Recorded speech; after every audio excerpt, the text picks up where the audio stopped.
बिस्मिल्लाहिर्रहमानिर्रहीम। अस्सलाम वालेकुम। Welcome back to RF kitchen diaries. आज हम बनाने जा रहे हैं बहुत ही मज़ेदार और बहुत ही सिंपल सी रेसिपी। हम आज बनाएंगे आलू गोश्त। आलू गोश्त की बहुत ही सिंपल सी रेसिपी आपके साथ शेयर करूंगी। बड़ी ईद आने वाली है तो आप इसको बड़ी ईद पर बना सकते हैं। मैं इसको मटन के साथ बना रही हूँ, आप चाहें तो चिकन के साथ भी इसको बना सकते हैं, लेकिन मटन के साथ जो टेस्ट इसका आता है वो चिकन के साथ नहीं आता। तो चैनल को अगर अभी तक आपने सब्सक्राइब नहीं किया तो सब्सक्राइब कर दें, बेल आइकन पे क्लिक कर दें ताकि आने वाली हर वीडियो का नोटिफिकेशन आपको मिलता रहे। चलिए इंग्रेडिएंट्स देख लेते हैं। मैंने यहाँ पर लिया है 1.5 टीस्पून रेड चिली पाउडर, नमक लिया है हस्बे जायका, हल्दी ली है मैंने हाफ़ टी स्पून और 1 टीस्पून मैंने लिया है धनिया पाउडर। गरम मसाला पाउडर हम लेंगे 3/4 चाय का चम्मच। आप चाहें तो इससे ज़्यादा ले सकते हैं, लेकिन गरम मसाला पाउडर हम ज़्यादा इसमें ऐड नहीं करेंगे वरना सालन जो है वो थोड़ा सा काला हो जाएगा। दही लेंगे हम 1 कप, जिसको मैंने अच्छे तरीके से फेंट लिया है।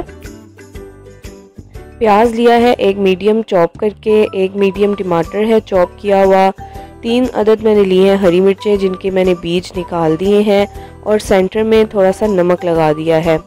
यहाँ पर ये जो मैंने लिया है, ये जब मटन की यखनी बनाते वक्त मैंने जो लहसुन उसमें डाला था, लहसुन के साथ 1 स्टिक मैंने दालचीनी की डाली थी, 1 बड़ी इलायची, 3 से 4 लौंग और चंद दाने काली मिर्चों के थे, वही मैंने यखनी में से निकाल ली। यहाँ पर है मेरे पास मटन की यखनी, जो मैंने मटन बॉईल किया है वही यखनी हम यूज़ करेंगे इसमें, और अगर पानी की ज़रूरत हुई तो हम बॉईल करके यूज़ करेंगे। मटन लिया है मैंने 350 ग्राम और 350 ग्राम ही मैंने लिए हैं आलू, जिनको मैंने इस तरह से कट कर लिया है। तो सबसे पहले हम एक पैन में तकरीबन हाफ़ कप ऑयल लेंगे और उसमें प्याज शामिल कर देंगे। प्याज जो है इसको हमने ब्राउन नहीं करना, इसको जस्ट पिंक करना है। जैसे ही ये पिंक होगा तो इसके अंदर हम बाकी की चीज़ें शामिल करेंगे। तो यहाँ आप देख सकते हैं कि प्याज जब इस कंडीशन में हो जाएगा तो इसके अंदर मैं शामिल करूँगी जो मैंने यखनी में से लहसुन और जो गरम मसाले साबुत निकाले थे वो इसमें शामिल कर दूँगी। लहसुन इसमें बिल्कुल घुल सा जाएगा क्योंकि वो बिल्कुल बॉयल हुआ होगा और वो साबुत नहीं रहेगा। तो आप जैसे इसमें लहसुन डालकर थोड़े से चम्मच से इसको मैश करेंगे तो वो इसमें घुल जाएगा। अब इसमें मैं शामिल कर दूंगी टमाटर इसमें शामिल करेंगे और टमाटर शामिल करके इसको अच्छे तरीके से हम भून लेंगे।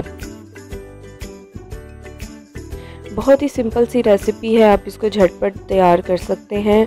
आप इसको चाहें तो चिकन में भी बना सकते हैं, लेकिन चिकन में इसका टेस्ट उस तरह से नहीं आएगा जैसे मटन में आता है। तो अब यहाँ पर आप देख सकते हैं कि टमाटर जो है वो काफ़ी हद तक भून चुके हैं। अब इस स्टेज पे इसमें मैं शामिल कर रही हूँ मटन। जो मटन हमने बॉईल करके रखा था वो इसमें शामिल कर देंगे और इसको अच्छे तरीके से हम भून लेंगे।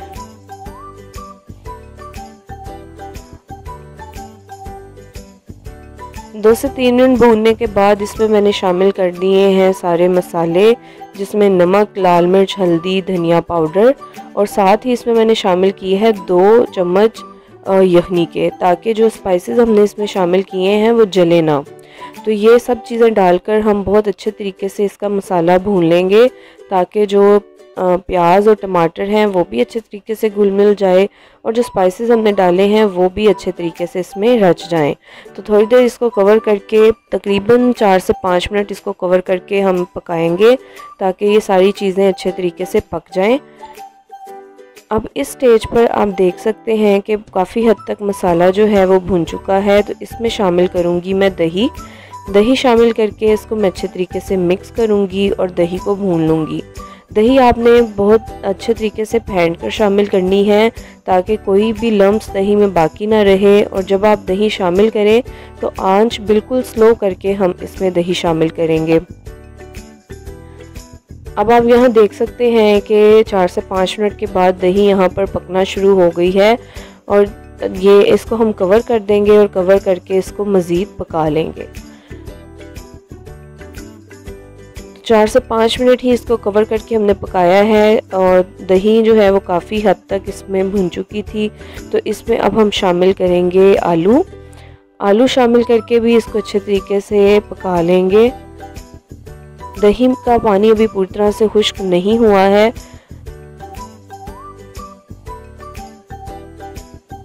यहाँ पर आप देख सकते हैं कि तकरीबन 7 से 8 मिनट पकने के बाद मसाला इसका काफ़ी हद तक भुन चुका है, दही पूरी तरीके से भुन चुकी है और पानी उसका खुश्क हो चुका है और आलू भी यहाँ पर 50% डन हो चुका है।